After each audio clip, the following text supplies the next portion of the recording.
So a few of you have asked me to give a little bit of a video how this rack works, what I'm using it for.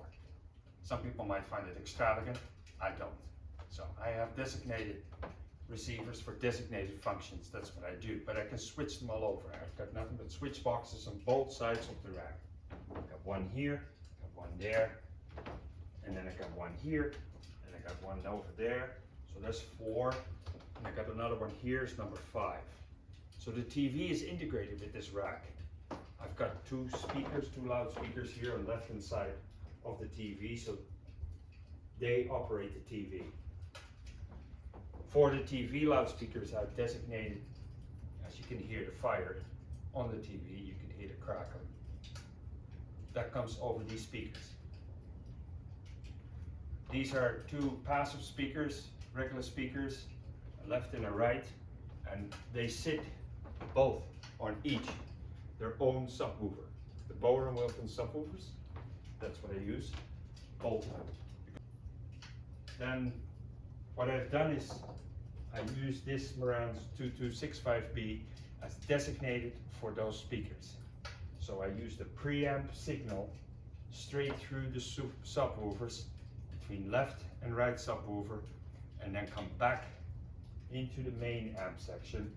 From the main amp section over the speaker terminals, it goes straight to the left and the right speaker, and that's how I operate this amplifier. This is a smart TV, so the volume I operate over the TV remote. I have the volume set on a set number on this receiver, so the maximum volume is still safe for the loudspeakers to be reproducing it. So that's that part. That's what you hear now. Then I have this iPad. I use that a lot, and I play music over it, and I'll just put it on play. It's playing right now.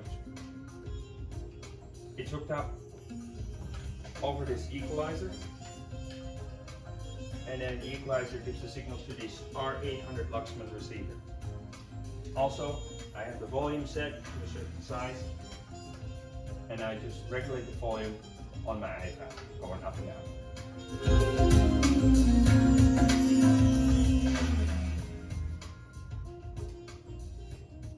So I can play music, and I can listen to the crackling of the fire at the same time.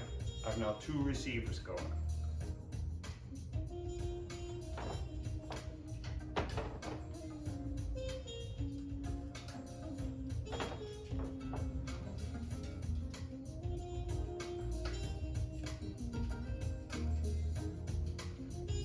The sound of this iPad R800 is over those 2 speakers. Right now, those 2.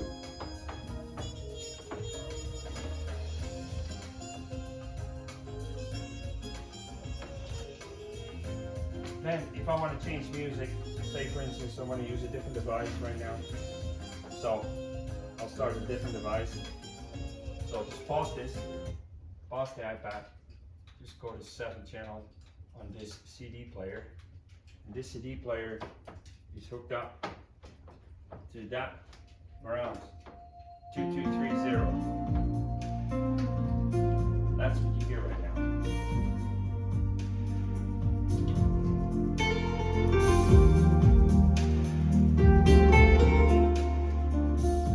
So the Marantz 2230 preamp section is hooked up to the 2285.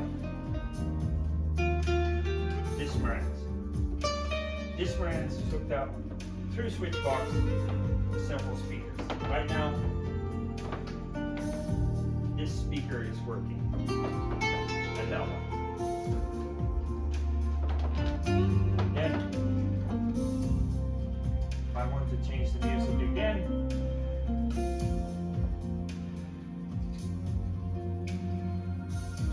pause this.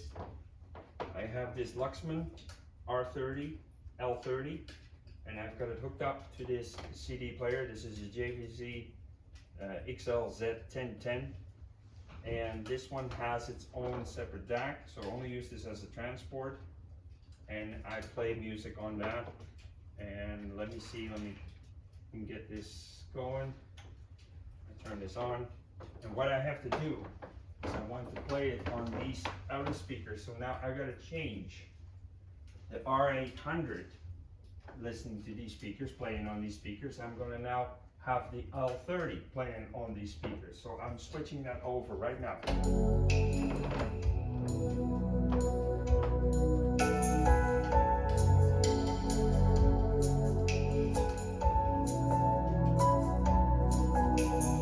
I got a different song playing.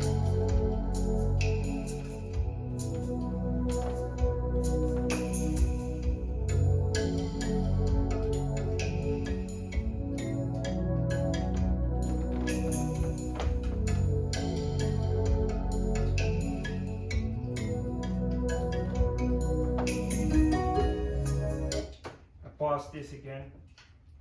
I have a Marantz 2252B, which is underneath here. Let me turn this on.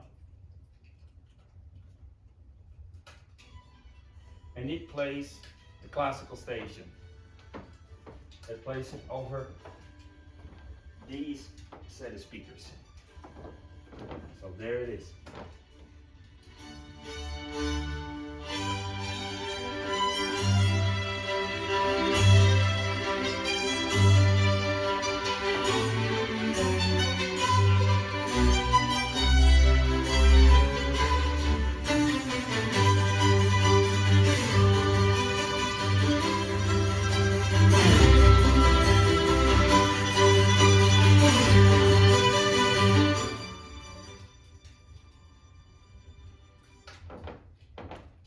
So now you see I've used 1, 2, 3, 4, 5, 6 receivers on this rack with designated jobs where I use them for. And tell you a bit more about this rack and the pieces I've collected. Most of the pieces were donors, or I picked them up for very low value, like because they weren't working, they were broken, they were damaged, there was something wrong with them, and that's how I got them. And then I found the interest of totally restoring them. That's something I really wanted to enjoy. It's like a project. So actually, the more it was broken, the more it was damaged, I found it more of a challenge to fix the pieces up. So to discuss it, I'm going to go through it. Here is a 2230 Marantz, 1974. That piece was given to me by a gentleman. Had it in his garage. It had yellow paint on the cabinet, yellow paint in the front here on the screen where the stations were marked. I had to all clean that off, and this radio wasn't working when I got here. It was in very bad shape, but the front plate was in mint condition. The buttons, all and everything front face was not damaged at all, other than I had to remove the paint, but that was done successfully. Then we got the next one here. That is a 2265B Marantz from 1978. That I purchased somewhere in the States. I don't remember anymore. I think it was a lady I bought it from.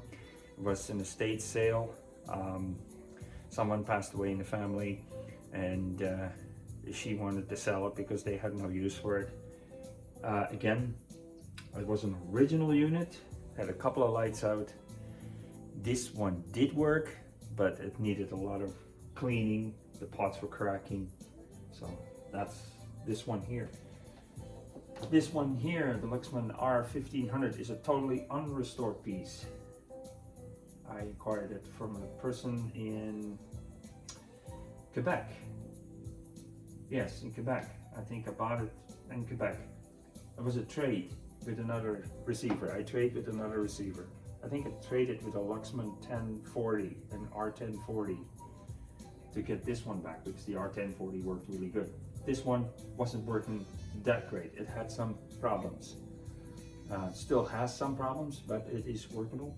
The main amp section didn't want to work. Left or right channel would kick in and out. I fixed that. This Marantz 2252B That's this one here. I bought that somewhere in Manitoba, and it came here. It was a good radio. This one was working. It has a mint front plate. It's actually in very good shape. It had LED lighting. This radio is totally restored. I totally recapped the radio. And this is the same one with this one. I have totally recapped this radio. They're in mint condition, those two. The Marantz 2265B and the Marantz 2252B are both in mint condition. Then I got this one here. That is the Marantz 2285. It didn't work when I got it here. It had a humming sound, and that was the power supply. So I replaced the caps on the power supply, and this radio works fantastic. This Marantz 2285. Really nice machine. It's got the factory wooden cabinet around it. It's very much minty. It has no scratch, no damages whatsoever, and it has never been restored otherwise than upgrade to the power supply. This one here is the Luxman L30. It's an amp, not a receiver this time. This one I totally regutted. What happened to this one? I need to tell you. This was given to me. This amp was given to me. And as the gentleman opened the door of his car, the radio fell out and the cabinet cracked. The original cabinet cracked. So he gave it to me, and I had it here sitting here for weeks. Looked at it, didn't think it was anything special. It came out of a bar. It had splatter on it on the front plate from cleaning detergent, like cleaning chemical from splatter. So it was sitting on a bar apparently. And then of course when they cleaned the bar at the end of the evening or the next day, this radio was sitting there and it was getting all the chemicals all over it. So not in the greatest shape. Cracked cabinet. Then I played it because it did play. It had a really sweet sound. So I decided to go for a full restoration and build a new cabinet for it. Then I came across a website which is called the Hillbrink Luxman website. And they have for Luxmans certain models upgrades, upgrade mods. So some of the older Luxmans, they can improve on it. So in not only that you just restore them by replacing the transistors, all the signal transistors were replaced, all the power transistors were replaced, all the caps were replaced on this one. I set the bias, I set all the specs back to factory, but I increased the main caps and some of the signal caps, they're quadrupled. Like for instance, if there was a 500 microfarad cap on the signal pad, it had to be changed to a 1500 microfarad cap. And so with the power supply caps were 3300 microfarad on this little amp, and I increased them to 10,000 microfarad caps. And I used Michigan Gold on this amp. So this is my favorite little amp. It plays beautiful, and it is from 1974. Then I got a record player here, and that is a JVC QLA5. It has a stock cartridge in it and a stock needle, style needle, stock style needle. It plays pretty nice. I play it once in a while, just when I get nostalgia about playing a record, then I use it. So that is a bit about the receivers here.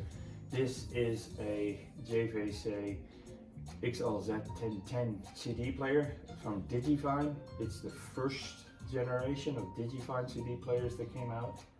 I use it strictly as a transport, and I have a DAC on it, and that is a Light-T DAC, and it has 8 Philips TDA technology chips in it. So 8 or 16, 8 per channel. 8 per channel, 16 chips. What I like about this DAC, it has no oversampling or filtering. It is basically raw information what it processes. So that's what I like about that. This Denon here, it's a PCM, I think 1120 or 1200. I can't see it in the dark. Also, it's been used as a transport, and I have a separate DAC hooked up to it. Then I got a Kenwood tuner. I think this is the 7300, KT 7300 tuner, which is a pretty good tuner. It was very well regarded. I wanted this tuner so I could do tests with it with this JVC JT22 V22 tuner and this Marantz model 2100 tuner, which I find the JVC came out as winner. Most clarity sounding tuner in a way. So that's about it. And I got an Onkyo tape deck, which was a pretty good one. It's an auto reverse tape deck. One of the last ones. I think I bought that in '93. I bought this tape deck brand new in '93. So that's when I started collecting in '93. So that's it for now. I can now start with the bottom row. So I'm gonna change the camera and then we'll just go and see this. So.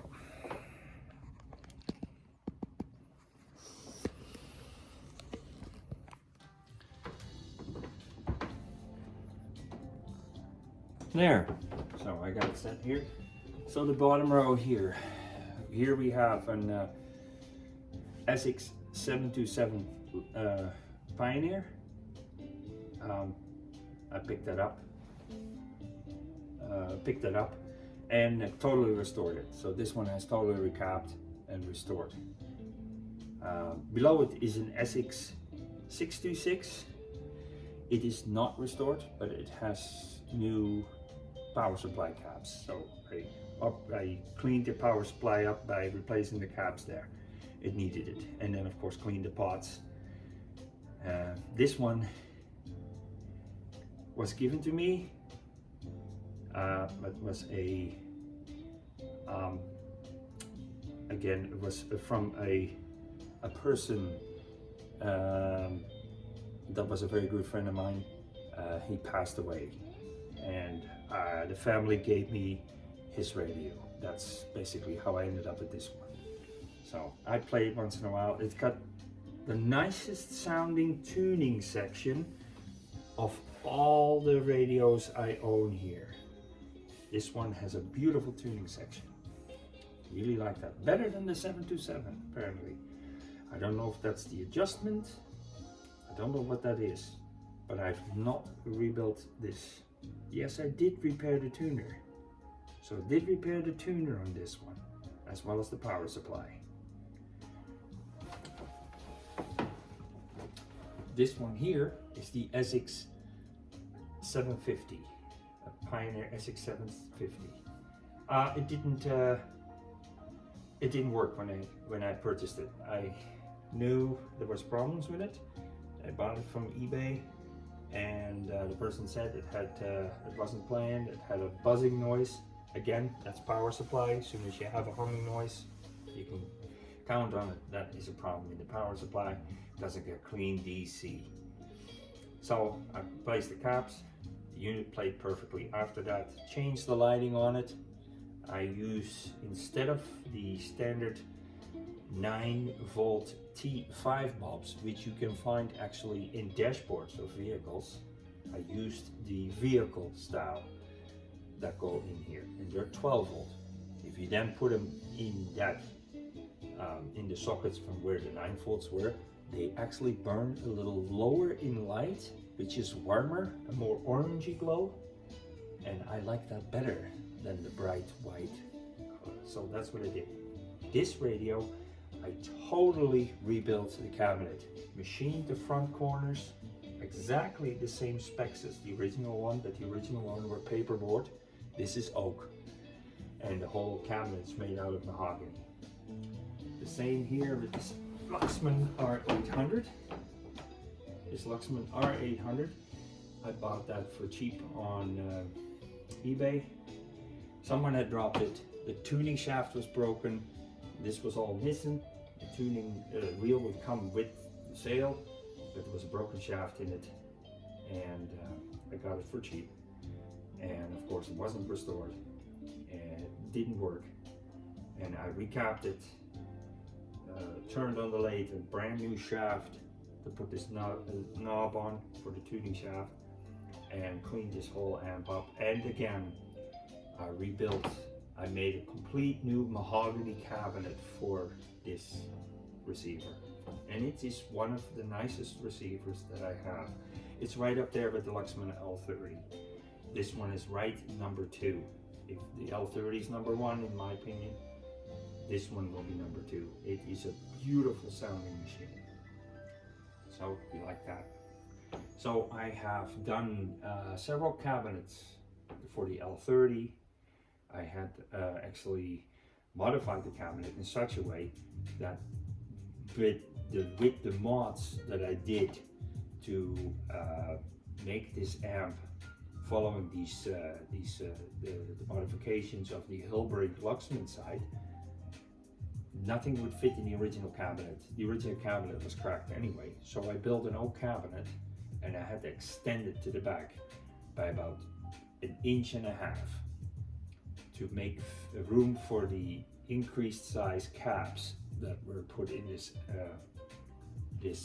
amplifier. I also had to increase the frame rails where the circuit boards were put on, just to make room for the specs that were changed on this amp. So this one has a modified, this one has a totally rebuilt cabinet. So does the Pioneer SX750 and the Luxman R800. Those 3 have rebuilt cabinets that I did.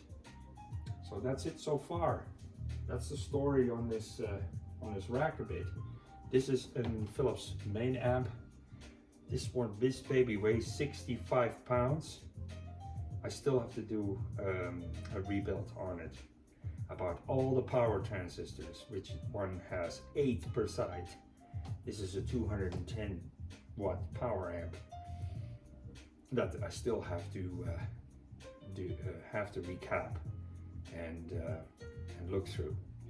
And then over here I've got another spare CD player. This is an XLZ331 JVC CD player that I will use as transport.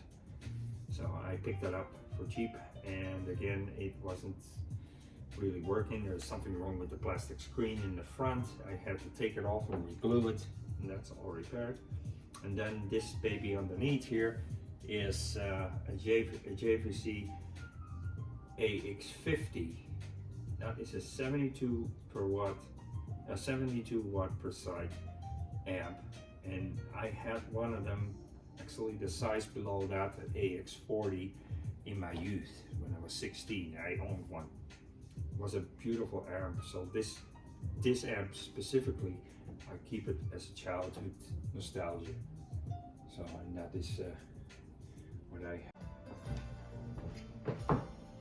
So I will be talking about the loudspeakers now a bit. There's 4 sets, left and right. These speakers I designed in stages. I went from the first loudspeaker I designed and built, and then tried to improve from then on. So I ended up with 3 other sets to try to improve the sound I made with the first one. So the first loudspeaker I designed is this big one, the light colored wood ones. It was a project that I wanted to tackle, to improve on speakers that I used to own, bought speakers, and for some reason I never have been happy with any speaker I've ever purchased. I've always found shortcomings, always found things that I didn't like, and I wanted to change changed it up. I wanted to change it up and wanted to see if I can make a speaker that I like, where I like the sound.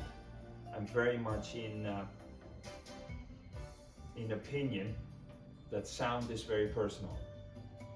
That how you experience sound, how you hear it with your own ears, is different of how someone else would hear it and how someone else would experience it. And therefore I believe that tonal sounds, certain tones, are more attractive for some people than for other people. And so therefore I decided to come up with a set of loudspeakers based on an old design from I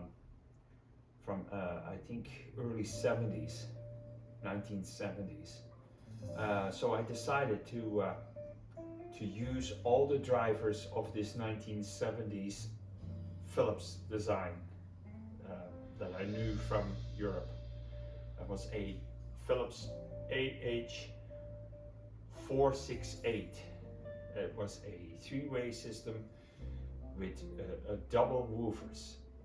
And I owned a set, and I listened to a set at the age of, I think I was 12 years old. For the first time in my life, I listened to a set of speakers like that, and it was so breathtaking where I hear this, and so massive, so full, that the experience never left me.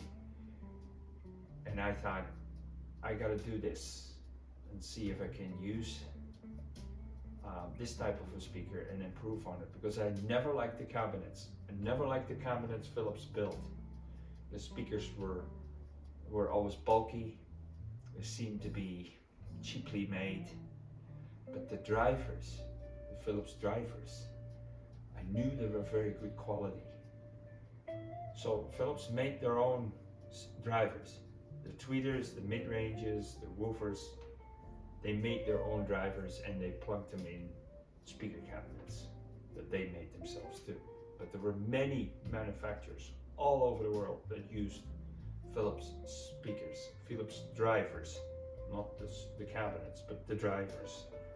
And there were many designers that tried to improve using the Philips drivers to make really nice speakers. There's many manufacturers, even Macintosh was one of them. And then there's so many of them. Bang & Olufsen used them. Here in Canada, they used PSB, Paul Sylvia Barton speakers. They started off with using Philips drivers to make their speakers. So that was in Canada. So that was something interesting. But there's so many manufacturers that these speakers were used. And the drivers I am using were those drivers that you saw at many different manufacturers' speakers. Exactly the same. And I studied these drivers. And the drivers I've been using is a tweeter that is an AD0163. That's what I use. It's a dome tweeter with a silk dome. And it came out in the mid-70s. And it is a fantastic sounding tweeter. It's just really nice. I like it. The mid-range I use on all of them, it's the same style of mid-range. It's an AD0210 or a 0211. The 0210 has the paper dome, but the 0211 has a silk dome. And it's a beautiful dome mid-range. So not a comb mid-range, but a dome mid-range. Beautiful, beautiful sounding driver. And then I use several different style woofers that Philips made. I have a 10-inch woofer in this one, and I got 8-inch woofers in here, and 8-inch in there. Those two speakers integrate the same drivers. It's just a different design between the two. So this is a modified AH468, and what I did is I used the drivers of the 468, exactly the tweeter, the mid-range and the woofer, and instead of putting the two woofers parallel in the same cavity in a box, I have separated them, both each in their own cavity, and I have separated them together with a passive woofer, and I used a KEF passive radiator, as we call it, and I used that in pair with this woofer. So you can see here, this woofer is paired with this passive radiator. This woofer is paired with that passive radiator. This one has its own chamber, those two. That one has its own chamber, but electrically they're parallel connected. So they do actually double duty. And that is what I came up with, and it came up with a beautiful result. So this is the first loudspeaker I designed, and it came with a beautiful result. You do not need the loudness, and it has a very low frequency response and a beautiful sound stage. It is a wonderful speaker to listen to. So knowing that I had success with the first one, I designed the second one, which I call a 468 compact, because this one was the big one and I wanted to make it more compact, still using the same volume. But what I did now is I made it more compact in the top end, because this one used this much space in the top end. I compacted the volume a bit more together here, still in separate compartments, still the same volume of each compartment, but a different configuration. Still the same crossover filtration, but these speakers sound different than those. So the design and configuration and the placing of the drivers made the speaker sound different, even though the crossover filtration is exactly the same and the drivers are exactly the same and the volume is exactly the same. But it's because of the configuration and design and the placing of the drivers that make the speaker sound different. So I learned from the second set that I have to be very specific with how I make my placing of my drivers in the speakers. That was very important. That was a lesson I learned. These sound good, but still, this loudspeaker, the first one I built, was topping it. It's still the better loudspeaker. It sounds more whole. Challenged with these two designs, I decided to come up with a third design. Make it more compact, not so big, so bulky, because these are big speakers. These are really big. They're very heavy. You can hardly move them. What I use is an MDF, 3/4 MDF inner liner, which is fiberboard, and on the outside I use a 3/4 plywood. So you can imagine the walls of this loudspeaker are 1.5 inches thick, and that adds to a lot of weight.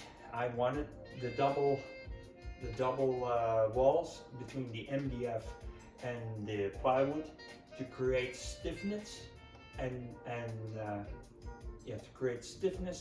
to create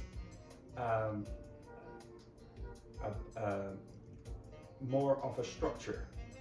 So these speakers, they have to be totally dead, as I say. So if you would put your finger or your hand on the loudspeaker as it is playing, you should never feel a vibration. So totally dead. That's what my aim was. The third one here, I did the same design style again. I use a double liner and I glue them together and screw them together. That's what I do. That's how I design my cabinets. This time I use drivers from 1968 from a speaker called the RH427. That was a double woofer loudspeaker built by Philips in 1969, apparently. So these drivers are very old. I learned about how to work with these drivers. They're a paper column. They've got a very big rubber edge on the outside. It gives them a lot of travel distance. These speakers will give a lot of travel distance, but the rubber is not very stiff. It's a very loose speaker. So I figure there is a lot of control that would be gained if you would put two speakers in the same cavity and work with them parallel, so they would fight each other. That means that if they both are told to go and reflect out this way, the vacuum would increase double in that same cavity to get them to go back to respond to its natural position. So that's why I wanted to make the speaker more direct by using two in parallel configuration in one cavity. So and this is exactly, again, a 211 and a 163 mid-range and tweeter in a combi plate. I managed to get that. That is originating from an MFB loudspeaker, an active Philips loudspeaker built in 1978. That was powered with amplifiers. It had a 5-watt amplifier for the tweeter and a 10-watt or a 15-watt amplifier for the mid-range. Those were active powered speakers. So I used this combi plate that were used in the MFB 587, MFB 587. It's either, I might have the following order of the numbers wrong, but it's something like that. Came up with this loudspeaker. Very nice sounding loudspeaker. I built my own crossover section filter for this one to make it sound the way I want it. Not too happy with the mid-bass response of those two drivers. So I still am playing with these. I might replace the drivers for different types to see if I can get a better mid-bass reproduction on these speakers. So I'm still playing with that because it's something that's still a shortcoming. Then I decided as last project, I still want to do another project. I want to build another set of speakers. Not sure when I will do that, but I want to build a very compact set of speakers that has full sound. So the most compact speaker I can build with the best bass reproduction as a big full speaker. So that's what I'm still trying to aim in the future. I'm still thinking of the design and how I would do that it would be very compact, but it won't be very big. It won't be bigger than this. So something like that, something you can carry around, but very high quality, very heavy, and see if I can reproduce the full sound of a big loudspeaker with that small one, because that's always lacking with compact speakers. They don't sound big, they sound smaller because they can't produce that. So I decided to build this great big 4-way system, but I'm copying the design of an F9818 Philips loudspeaker. So that's what I used as a base design, and then designed this speaker cabinet for it. It has for the woofer a 53 liter volume cavity that goes all the way around and behind. This speaker is very deep. It has a very deep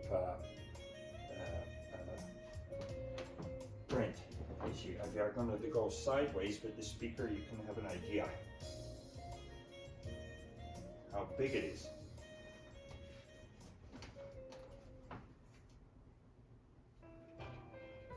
I can't do it this way because the cord is too short. But the speakers are very deep. I purposely did it. I think this one is close to 24 inches deep onto the back. I've also played with different wood sizes. Say for instance this one, you should see what the wood pattern looks like on this one. how gorgeous they are. If you can see it, that's what they look like.